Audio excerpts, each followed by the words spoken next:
It's the old Russian Orthodox church in the back. Mänty kasvaa siinä on sellainen. Stifles?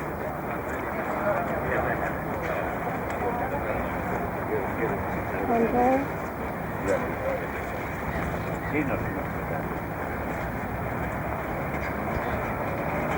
And goes round to the waterfront.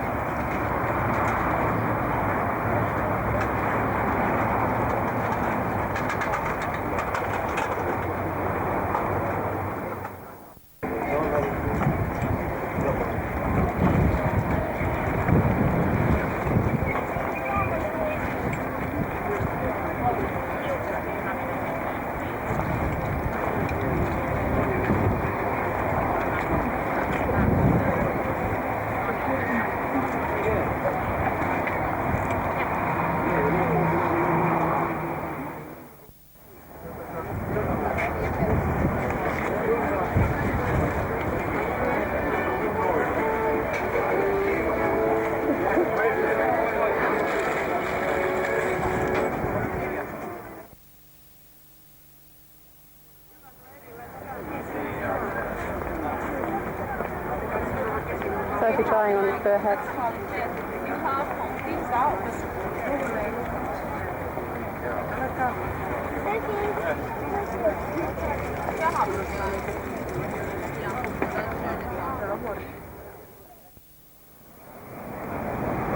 This is the harbour of Helsinki again.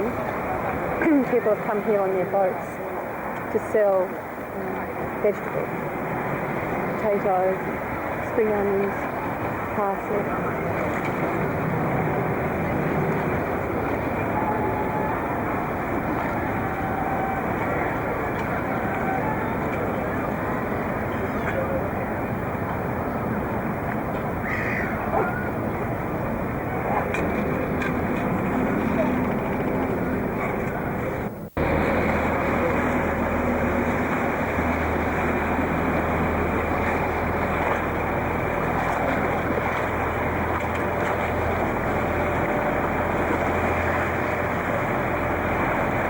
The old Lutheran church up on the hill there.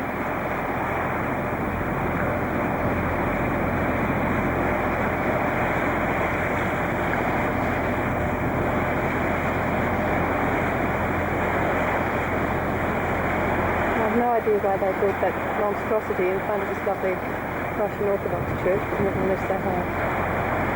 Thereby ruining the view forevermore.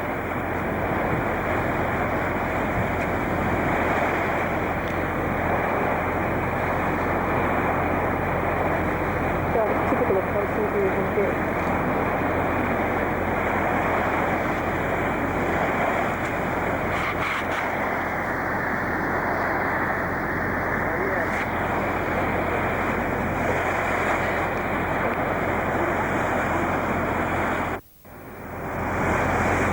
There are the old warehouses there. You can just see them tucked in behind these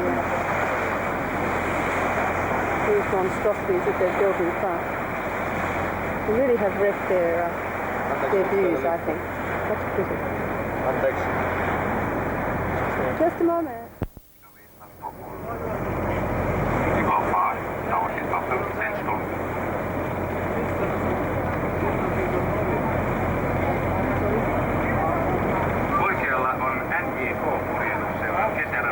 One of the ships that goes to Stockholm.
toivotamme teille miellyttäviä hetkiä tässä historiallisessa kaupungissa. Som sagt, vår återresa startar ju vid bryggan på andra sidan broarna. Vi önskar er trevliga stunder i den historiska staden. This is the old church at Pavur. Pavur is an old sea trading town. Across the Baltic from Leningrad. Sophie released a bit of energy.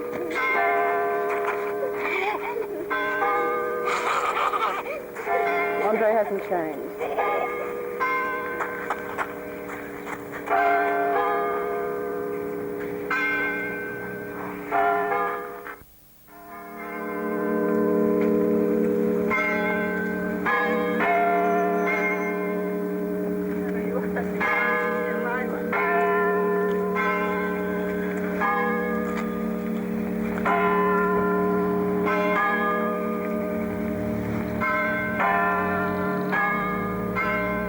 There's going to be a wedding at this church today. Hence the bells.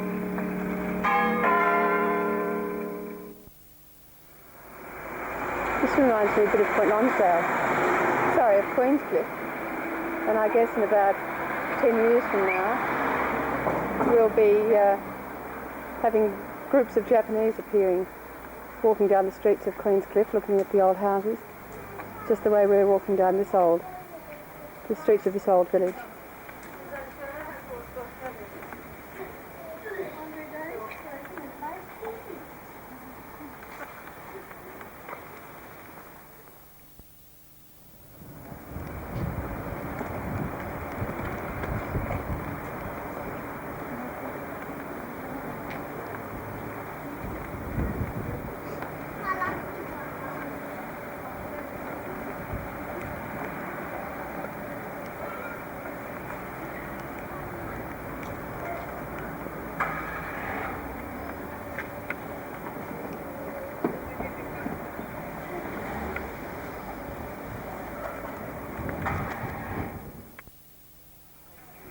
This is the main square at Pavur of the old town anyway.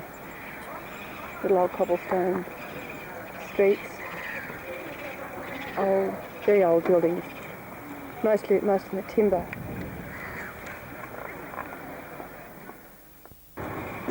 I was just looking in one of the shop windows. All copper.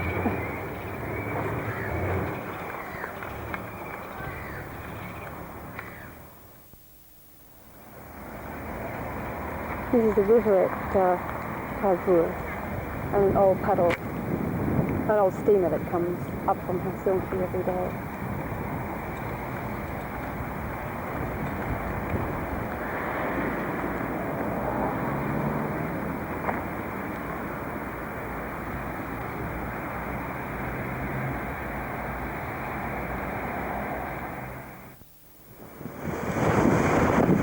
Helsinki ahead of it.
In Helsinki, and some of the morning music.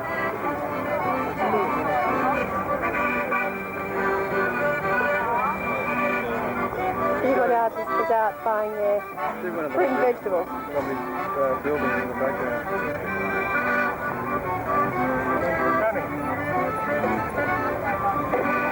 You can get a shot of the Alexander statue.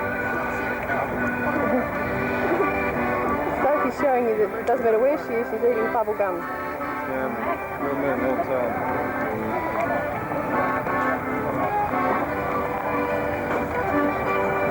Blonde heads everywhere.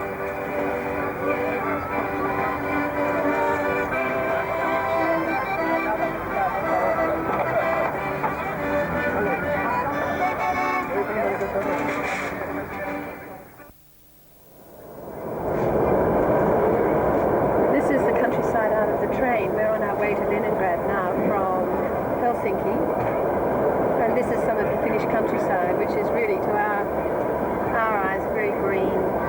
Lots of beautiful trees. It's like this for miles and miles and miles. Forests, forests and forests.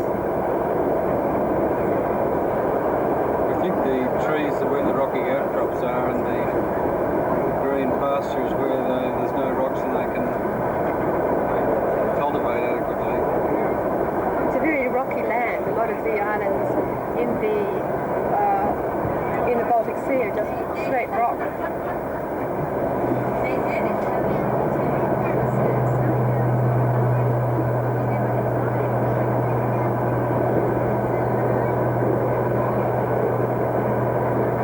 I'll give you a view of how Andre travels.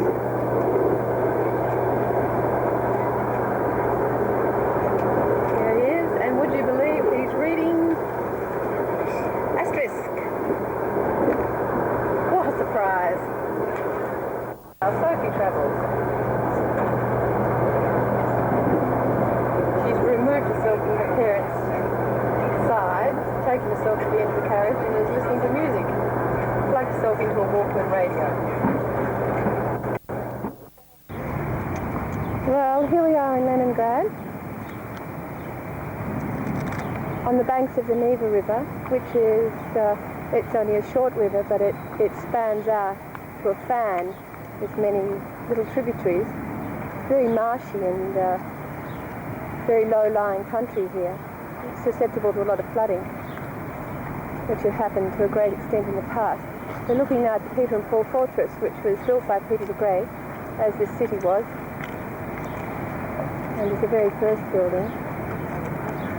It was supposed to be a fortress against attack, but in actual fact it never was that. It was really a jail, and a pretty dingy one, I think, at that. Beautiful from the outside, but pretty dreadful inside. Here's one of the many, many bridges that span the Neva. There are about 40 islands here on which Leningrad is built. And we come round now to what's called the Hermitage. See the hydrofoil line? This is the main palace where Peter the Great lived. And and then it was not quite finished in his lifetime, I don't think. And then his daughter, I think, his daughter, Catherine, lived here. And it's now a huge, apparently a huge art collection, which we'll go through later this afternoon, have better shots of.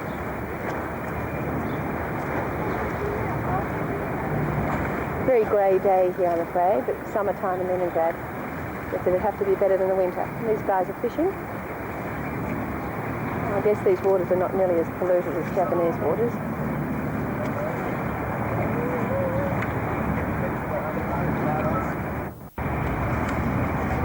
This is the major cathedral, I think, anyway.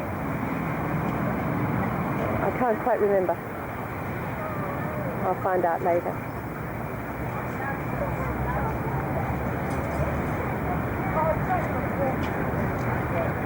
Still on the Neva. It goes around these majestic buildings, round towards the palace again.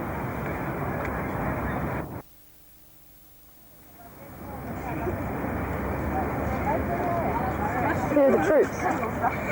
So busy.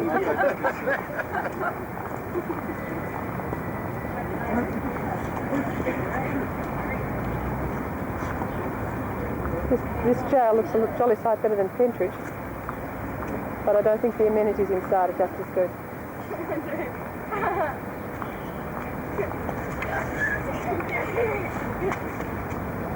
Kids are fairly tired, I'm afraid, but at least they had a decent night's sleep last night, even though it was still daylight at 11:30 or something, and didn't ever get really dark. This is part of the university, State University, where Lenin went himself. You can see a lot of it's painted, the facades are painted, and that's very much typical of Mauger. Gives it its unique colouring. To pass the exams at the university because they combine their work with study.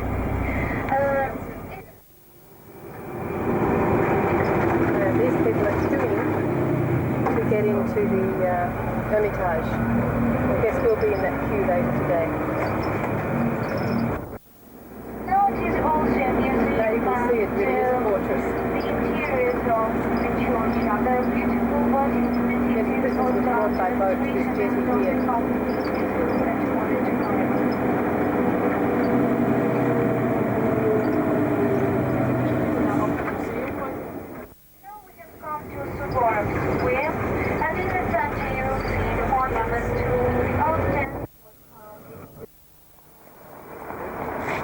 This is a cathedral built by Elizabeth,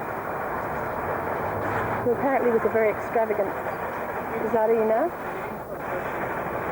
leaving only 6 rubles in the treasury when she died. I don't think this was finished in her lifetime, though.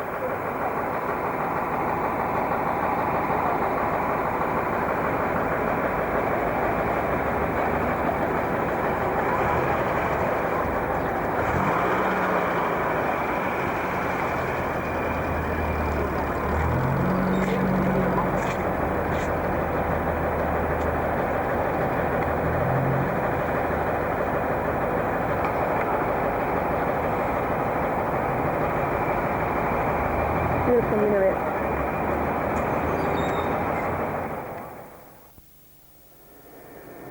This is what's inside it.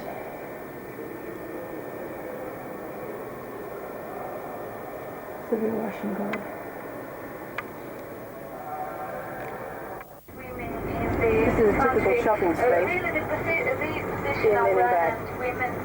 Inside, the few shops that are here, there are crowds of people, I presume they're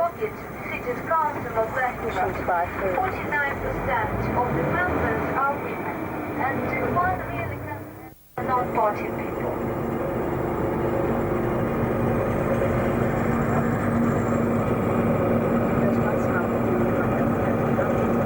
And now we're driving along the street to the street bed name of the general monument we have seen today already. That's why the name was elevated.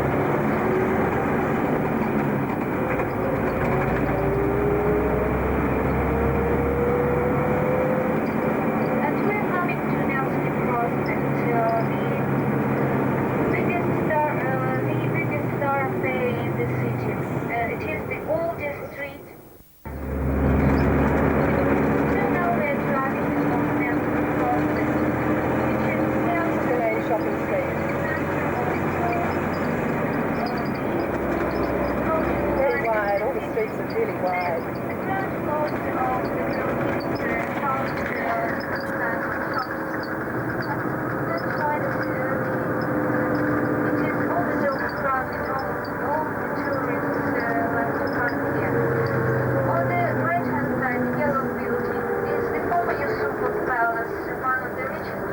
Electric buses. Russia. Another building houses the theatrical society. Was built up in the mansions and palaces of the Russians. Still up to the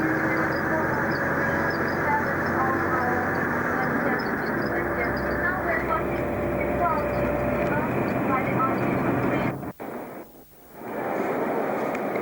This is the inside of St. Isaac's Cathedral, which was built by Peter the Great.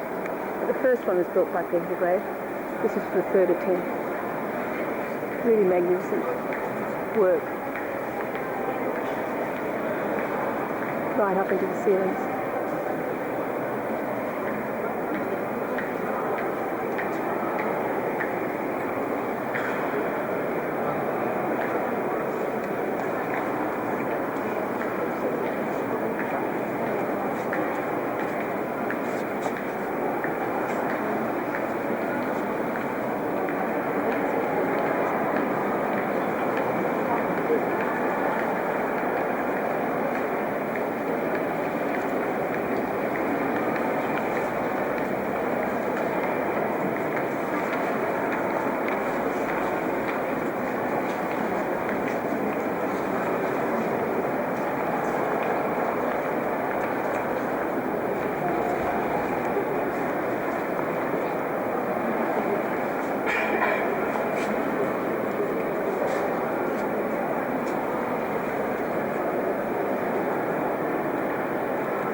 porcelain mosaics.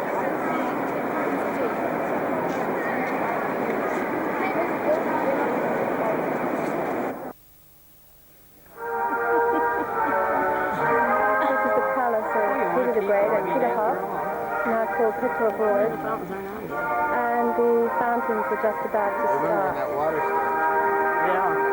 Yeah, you're right. Heraldic music to accompany them. Наши уважаемые гости, товарищи, друзья, мы рады приветствовать вас в музее Нижний парк Государственного художественно-архитектурного музея-заповедника Ордена Знак Почета города Петродворца.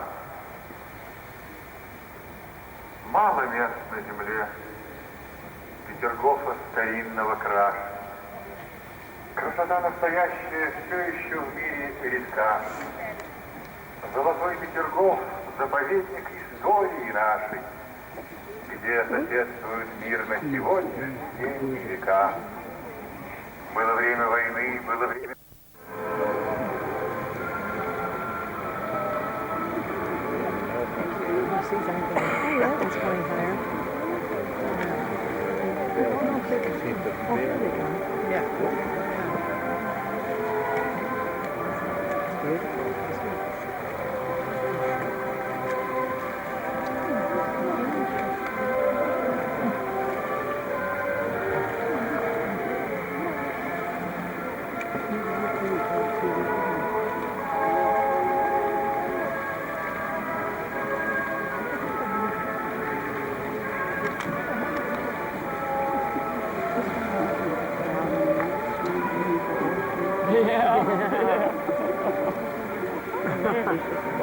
It's just one that goes zoop. We got a neat picture of it too. Yeah. If my camera takes it, I may see a little more in this, but I don't know. Yeah, that's all. What's for? I'm waiting for more. Выходим в парк, Maybe they won't go outside and take it just down there. безмолвно. Сегодня You can see one line and one line. Yeah, thank you. его раскручивают волны. Оргазмы. Video. Shows the vivid characters everything. Его накрашивает запах.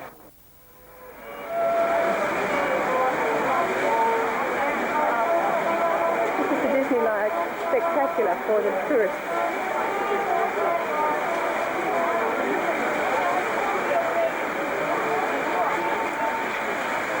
More French than Russian, I think.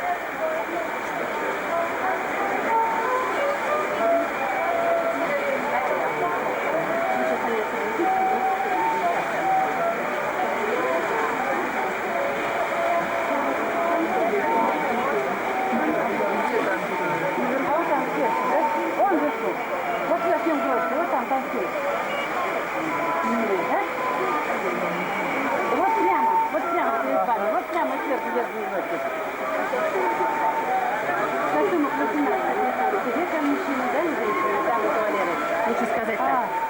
Вот, прямо вот. Видите, да? Все ваши или не все? Все, да? Итак, мы с вами находимся в городе Петродворце. Стоим в Нижнем парке, перед Большим Петерговским дворцом и перед Большим каскадом. В Петербурге несколько дворцов, но самый большой вот этот, поэтому называется Большой дворец. He's soaking Andre in one of the trick fountains that are made in the gardens of Peterhof.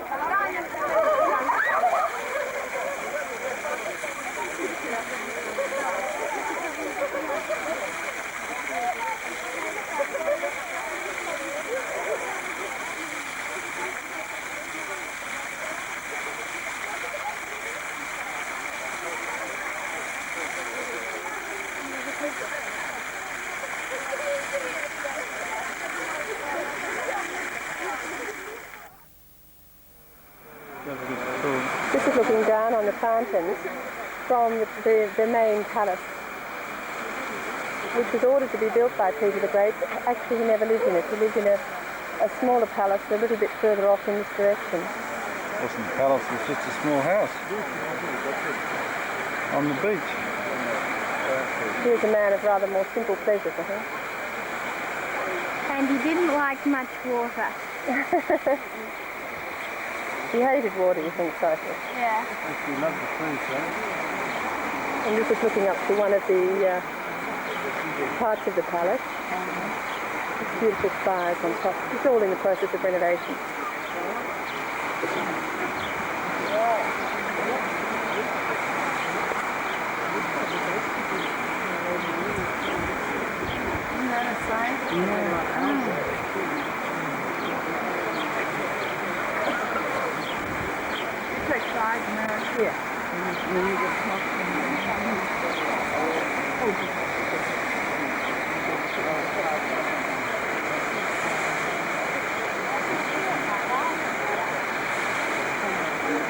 We came here by hydrofoil. Peterhof is another word for Peter's Port. It's now called Petrovod or something like that. Since the revolution.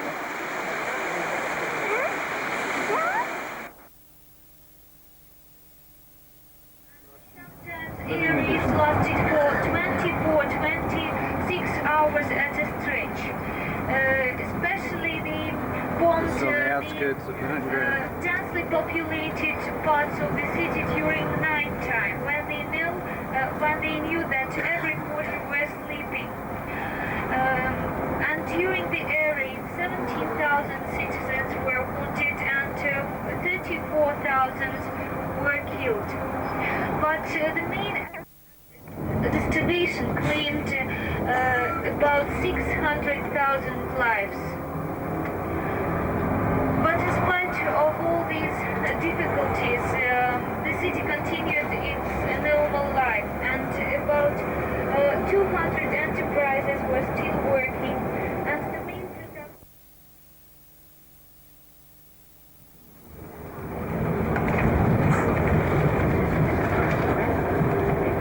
All the buildings are running good.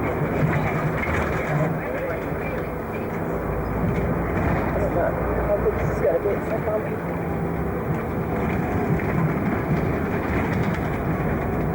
What?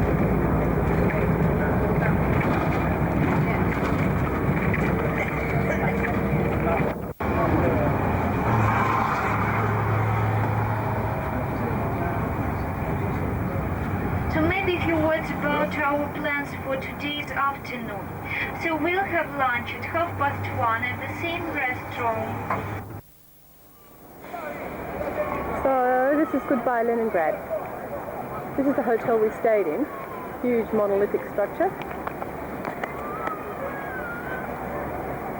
2,500 rooms or something. It's all reasonably well organised.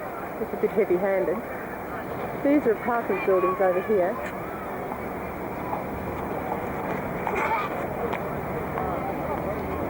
At the bottom of which is a government store. Well, this is Christmas Day, 1986. Sophie's been awake since 4:30. Oh, what do you got? And Andre's now opening up some gifts that Santa Claus bought him. What do you say? He's already opened up a pair of skis.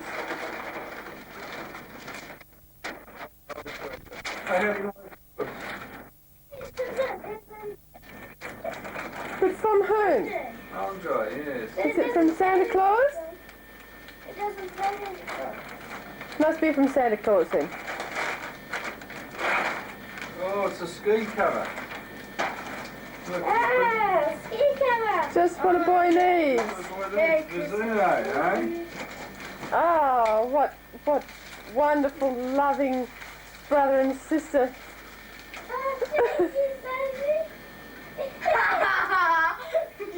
A box of sweets. We're now opening. Andre's now got a pair of ski gloves, so he's obviously set for skiing. Oh, Okay, what you got on the back of them? Mickey Mouse. Mickey Mouse. And who gave you those? Sophie. Who gave you that, Sophie? Oh, what do you say? Thank you, Little French Oh, that's gorgeous. Where's the pack of that smelly stuff again? Where is it? Where's what? The pack is finished. Okay. What is this? Can't answer it yet. Thank you for this. Who to? Dad and Lisa. Unless Happy Christmas to you. Who paid for it? They're probably back on the farm now. It's probably 42 degrees in the shade. And they're opening up their Chrissy presents. No, actually, they would have finished. Why? 9 o'clock there.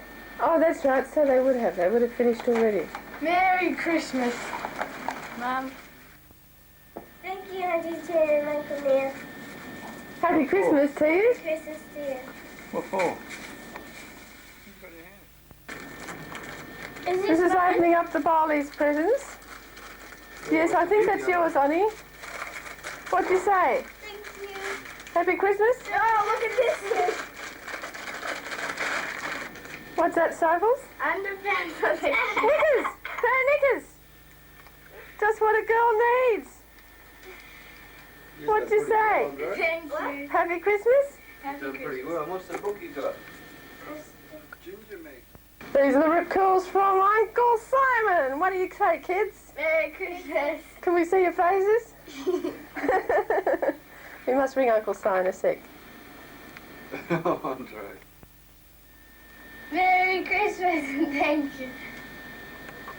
Happy Christmas, Tate and Neil. And happy Christmas, Liz and Ryan and all the kids.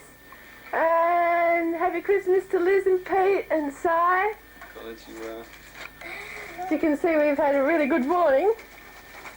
I hope you're all fitting well and have a really great day. See you maybe 2 Christmases from now.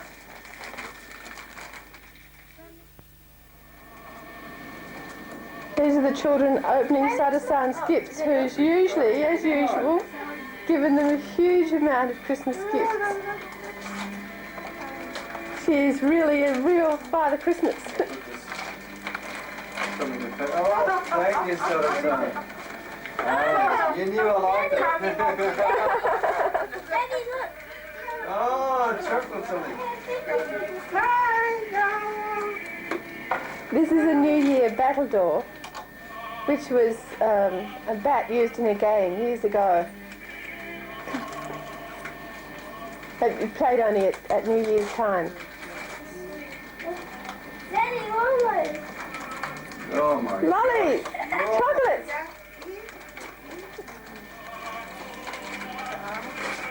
I got some too.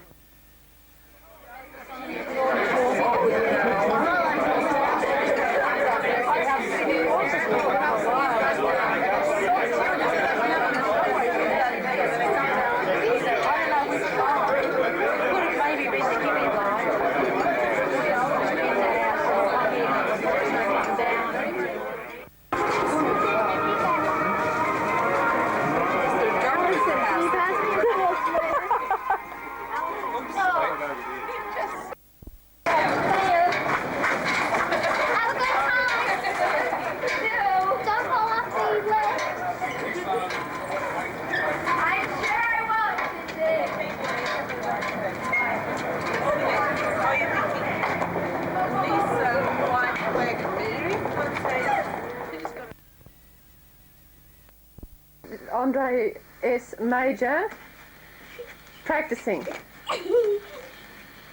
to be another Rocky. Just don't smash any of the furniture. He's just bought himself these boxing gloves,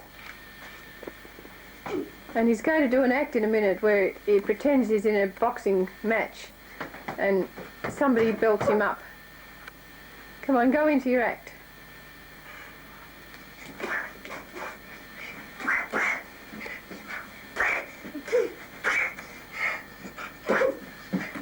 Oh, got a sock in the jaw there. Oh, good grief. Lifted off the ground he was that time.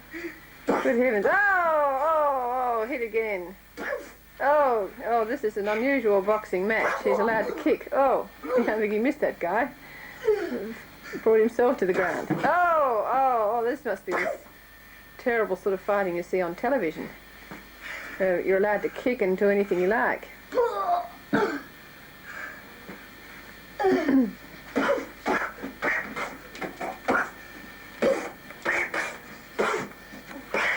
Good sound effects. I don't think you can do it without sound effects. Oh, he's gone. Oh! Oh, definitely. You bring this game to this match to an end, I think the bell is about to go. Any minute. Oh! Is he down and out yet, or is he going to win this fight?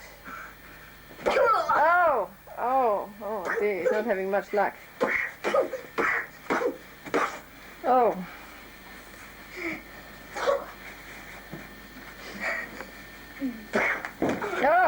Oh dear. Oh dear, I nearly missed that. Is that the bag? I'd say he's definitely nearly at the end of this fight. Aha! Here comes the boxing bag. Gonna make the end of the match. Okay, it's going to make the end of the match. Hang on, Sophie, he's got to do the end of the match yet. Good Lord, I think he's going to lose this fight. I'm going to put my money on him the next time.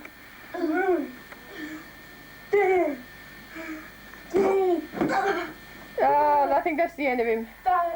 Is he dead and gone? 6, I think he is absolutely out to it. 9, 10. Down guy one. Definitely. Okay, well now we need a few goes at the boxing bag before we finish this video. You need a strong arm here, Sophia. You can nearly knock your arm off. Oh! Just hang on to it tight, Soph. It can go right through the television screen if you're not careful. Oh! Did anyone turn off the bath water by any chance? Yes, I did. Oh! Alright, 3 more. 1, 2, 3. Oh! Well, I think that's enough.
This is skiing at Shibatoge. Highest point you can ski in Japan. You can see it feels like being on top of the world.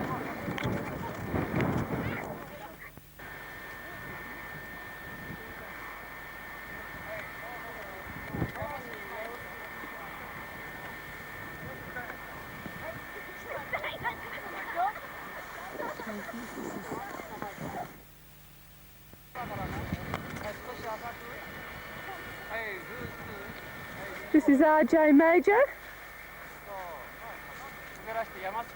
experienced skier.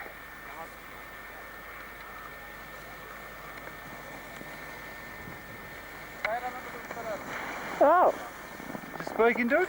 yes, of course I spoke into it. Well, you didn't Say touch something to the folks back home, Mum. Great sport, great sport. Discovered too late in life. Oh.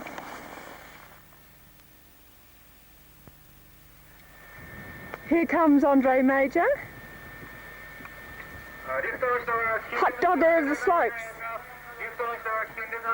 Here he goes. Oh no, he's not Here he goes. Whoa! cheeky devil. Here's Sophie.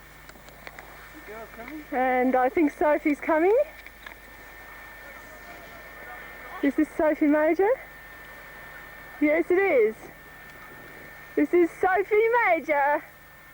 She's finally learned to do a little bit of parallel skiing. And there they go, off into the wide blue yonder.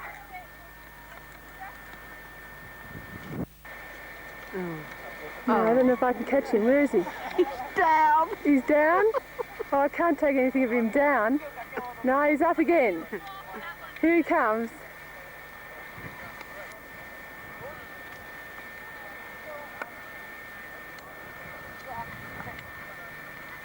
Also learned to do a little bit of parallel skiing.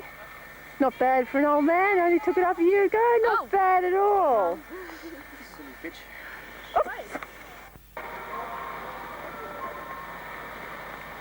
There's Andre on the toe. And right behind him, Sophie and Simone.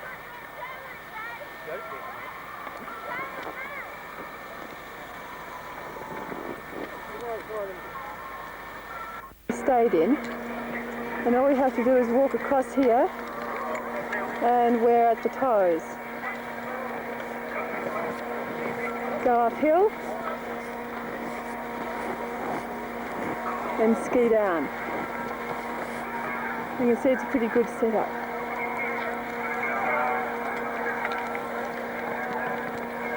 There's a lot of people here today, but usually there's only about 3 or 4 people waiting to get on the lift, so there's no crowds. This is a movie of the room we stayed in the mountains on the top of the Alps in Japan. Typical ryokan room, showing a beautiful little boy and the girl at the back there. Through the little room where you have your tea, green tea of course. Outside the window is a ski lift that we catch each day. We're all feeling exhausted at the moment because our muscles from about 6 hours of skiing every day. There's another lodge next to us. Must be at the top of the mountain there. Not very fine weather this morning, unfortunately.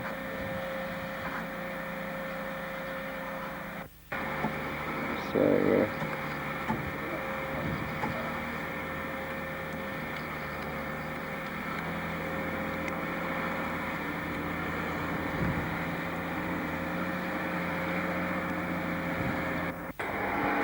Just a view of mountains from out of the front of the lodge.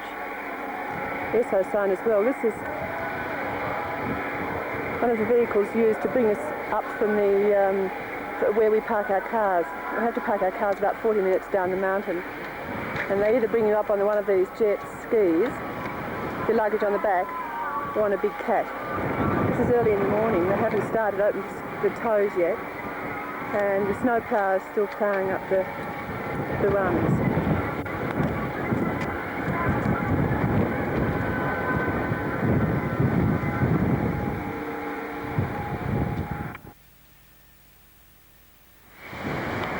You can see how rugged the mountains of Japan are and how incredibly difficult they must have been to cross years ago before they had roads. Even today they don't really have roads that are really very good, and we're looking forward to tonight to a 12-hour drive, I think, to get back to Tokyo. Tomorrow's the end of the New Year break, and I would say we'll be probably hit Tokyo about 3 or 4 o'clock Sunday morning. Oh, what one does for a bit of recreation in Tokyo. the lodge. And the heart.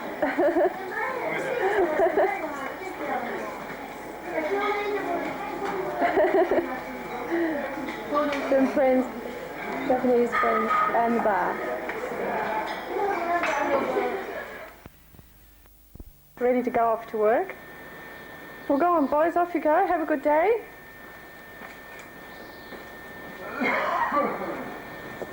Keep talking there. Rod gets upset because I don't go going down into the subway, crossing the road to go down into the subway to go to school.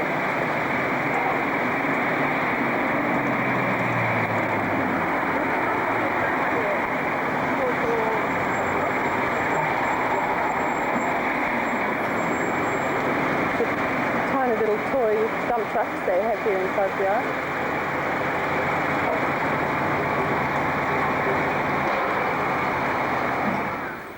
Into the intersection just close to where Andre got into the subway station. You can see all the thousands of bikes there.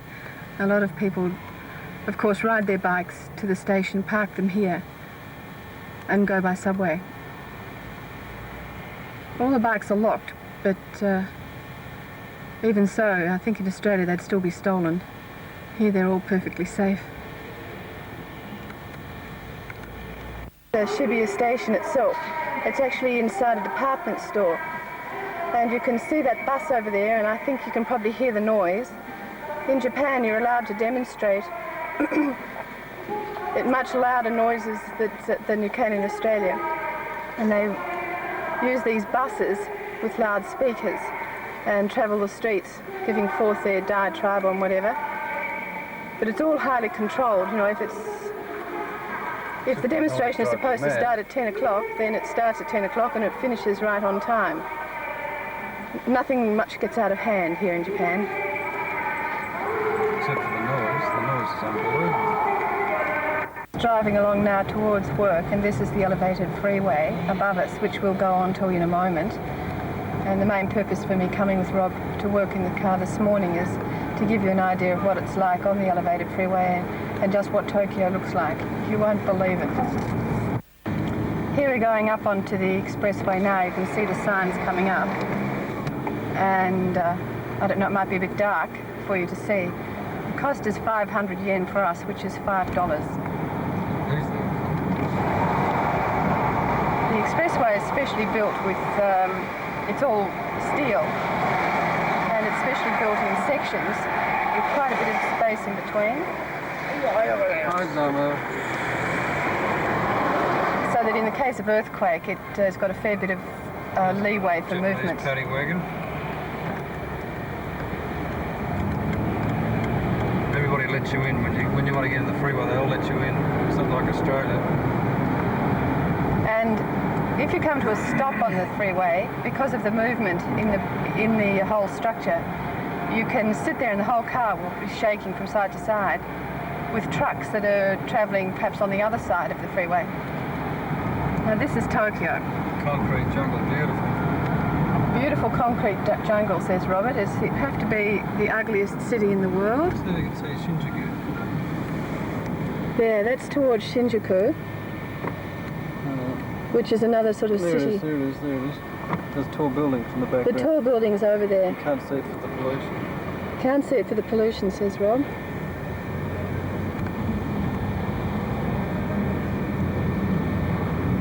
Down there, in that concrete jungle, there's a few trees. The tree is a rarity here and to be taken great care of. We live in an area like that. In the freeway, one part of it goes one way and one goes the other, and we're now going to join a ring road. So there's quite a network of Building in the background. Hotel. Overhead. Freeway. Just next to the dock. This is coming up there, those few trees there in the foreground are Nakasone's residence, which is quite close to the Diet, or their parliament house. Many long tunnels, which give me the creeps, because if you're in heavy traffic and you get stuck in them, the smell of fumes is really powerful. This is going right underneath quite a large section of the city. And there are splits in the freeway here too, which take you off in different directions. I always get a little bit hairy when I'm driving here myself because I don't often come this way. And a couple of times I've come here and taken the number 4 instead of number 3, been on the wrong side of this yellow line here, and ended up going somewhere I really didn't want to go, and it's not possible to turn around and come back for a long time. Actually, if Mary keeps the movie on, as you come out here, you can just see the palace. You come out for a brief, short period, then if Mary looks across the right, that's the... There's part of the Imperial Palace. Now we go underneath that again. With the moat. It's a bit hard to see, it's all terribly fast. Sorry about the bumps. But here we go under another tunnel. It's pretty free this morning, it's still early, but this would be a disaster around about 10 o'clock. You'd be inching ahead. So that's why I don't come this way. Shops don't open till 10 o'clock in Japan, close at 6. So there's no point me being on the road very early if I'm intending to do any shopping, and that's the only reason I'd be coming around this side of Tokyo. So we've come out of that tunnel, we've been briefly out, and now we're back into another tunnel. So I'll let it roll for the length of this one.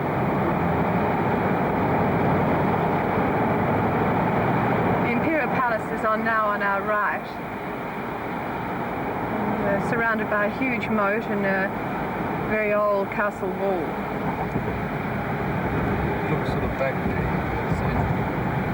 Now, that building's not actually the palace, but the moat and the wall. See a bit more through here. Jungle, and this is just Tokyo from one end to the other, right through from Yokohama to Tokyo. That's where you'll have to go later, Mary, if you want to go shopping 29. Alright, Rob's just pointing out to me another split in the freeway which I'll have to take later. I've got to go out to an area of about 200 ski shops because I've got to buy a pair of goggles for the weekend. And they have really cheap stuff out there. It's an amazing place, one street just packed full of nothing but ski shops. Another split, and now this is where Rob takes off. That's the ring road going round the top there. And he takes off underneath now to where he's going to park his car. Fortunately, he can park his car right underneath his building.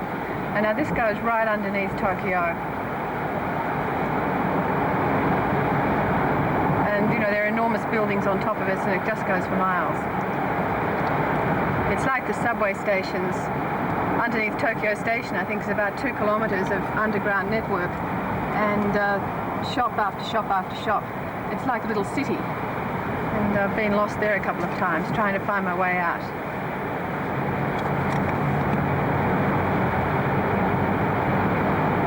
I'll let this roll just so you have an idea of what length of time you have to go underground here.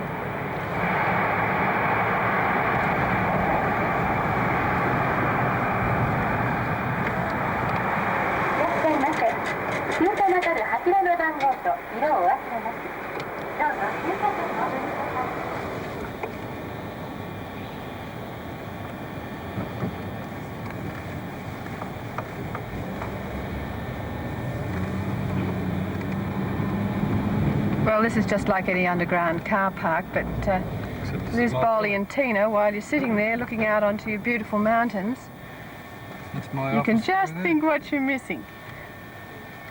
Office, just like any other high-rise office anywhere else in the world, I suppose. Tokyo Station, and there's one of the many Shinkansen pulling in to the station or taking off, I'm not sure which. Taking off. It's got 16 carriages. Coffee or Japanese tea? Coffee, thanks, Asakawa-san. Mrs. Major? No, thanks, Asakawa-san. Thank you very much.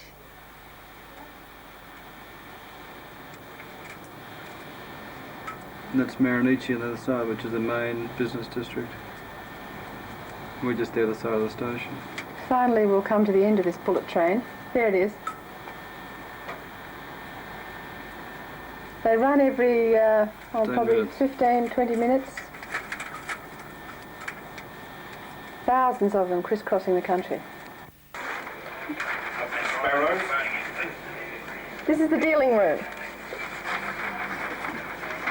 Tokyo, just next to the office.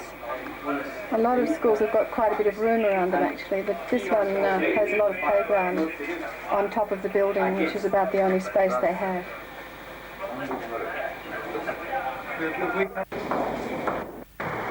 This is where we're planning to go skiing today, up to this valley at Tenchandara, which is about 20 minutes drive from the house. We ski right up in this valley here, right on top of that mountain there.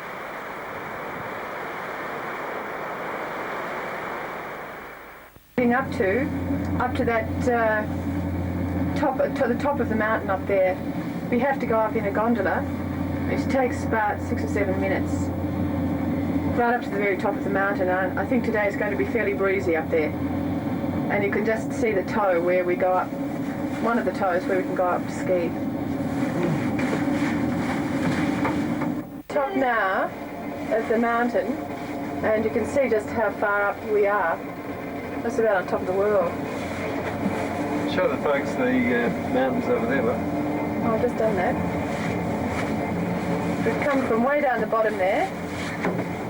We're really looking forward to coming here in the summer, or at least in the autumn, when the colours on the trees, on the leaves will be so beautiful, and we'll be able to walk down this mountain. There it goes again. I think there's a lake down there in amongst those mountains. I'm not sure, but it really is beautiful. A lot of snow's gone from the mountains. We've had a week of the most incredible weather, most unusual for February, and very little snow. Well, not very little snow, but in comparison to what there was a week ago. Thank you.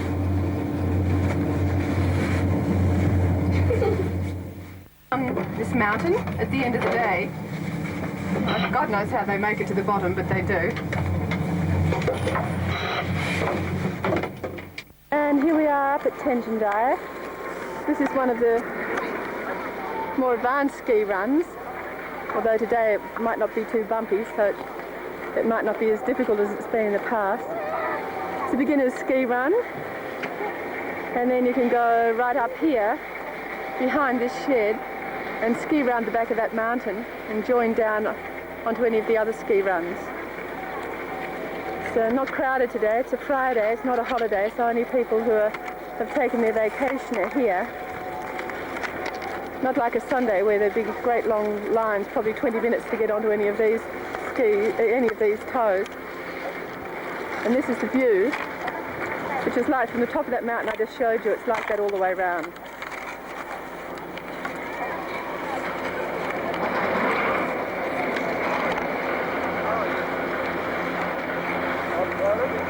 Robert, Andre, and Sophie falling over, just putting her skis on.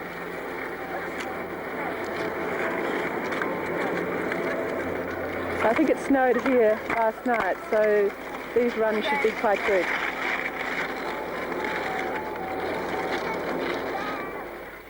Family skiing at up at where is it? Tenchandara. There's Mary.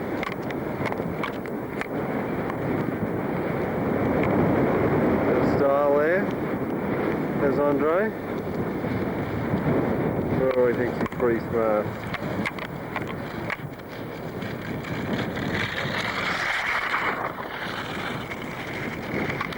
There goes Mary.